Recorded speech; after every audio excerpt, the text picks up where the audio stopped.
असत प्रिय बंधू आणि भगिनींनो, प्रभू येशू ख्रिस्ताच्या नावामध्ये आपल्याला सलाम. आजच्या असणाऱ्या ह्या ख्रिस्त जन्मोत्सवाच्या या शृंखलेमध्ये आपल्या सर्वांचं स्वागत आहे.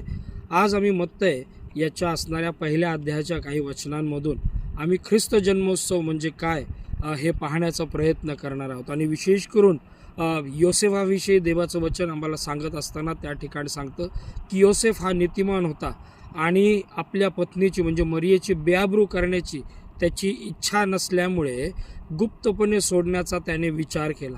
आणि हा विचार त्याच्या मनामध्ये घोळत असताना देवाच्या दूताने त्या ठिकाणी त्याला दर्शन दिले आणि त्याला म्हटलं की योसेफा, दाविदाच्या पुत्रा, तू मरियेला आपली पत्नी म्हणून स्वीकार करण्यास सन्मान करू नको, कारण तिच्या पोटी जो गर्भ आहे तो पवित्र आत्म्यापासून आहे.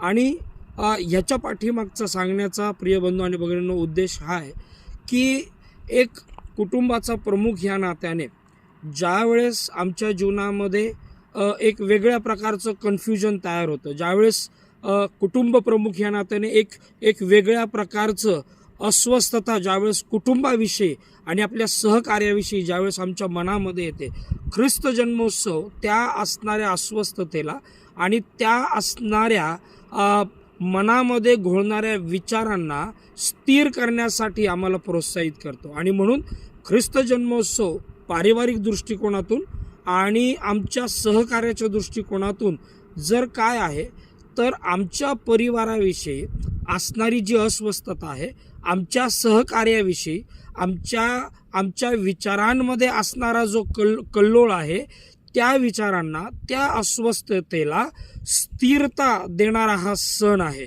आमच्या विचारांना एक उत्तम प्रकारे मार्गदर्शन करणारा हा सण आहे. म्हणजे ज्या ठिकाणी आम्हाला कन्फ्युजन्स आहेत, ज्या ठिकाणी आमच्या जीवनामध्ये कठीणता आहे, अशा अवस्थेमध्ये ज्यावेळेस सहकारी किंवा ज्यावेळेस कुटुंब प्रमुख, मग तो पती असो किंवा पत्नी असो, ज्यावेळेस आम्ही ह्या असणाऱ्या लाईफस्टाईलमधून सध्याला जात आहोत, अशा कार्यप्रणालीमध्ये किंवा अशा मानसिकतेमध्ये ख्रिस्ताचा जन्म जो आहे, तो ख्रिस्ताचा जन्म आणि त्या संदर्भामध्ये असणारी जी सुवार्ता आहे ती आमच्या विचारांना परिपक्व करते, ती आमच्या विचारांना प्रोत्साहित करते, प्रगल्भ करते आणि आमच्या विचारांमध्ये एक क्लिअर अंडरस्टँडिंग आमच्या कुटुंबाविषयी देते, आमच्या विचारांना स्थिर करते. सो प्रिय बंधू आणि भगिनींनो, तुमच्यासाठी आणि माझ्यासाठी ख्रिस्त जन्मोत्सव पारिवारिक दृष्टिकोनातून काय आहे तर तो आहे आमच्या विचारांना स्थिरता देणारा, आमच्या मनामध्ये घोळणाऱ्या विचारांना स्थिरता देणारा सण आहे. देव या वचनाच्या द्वारे आपल्याला आशीर्वादित करू.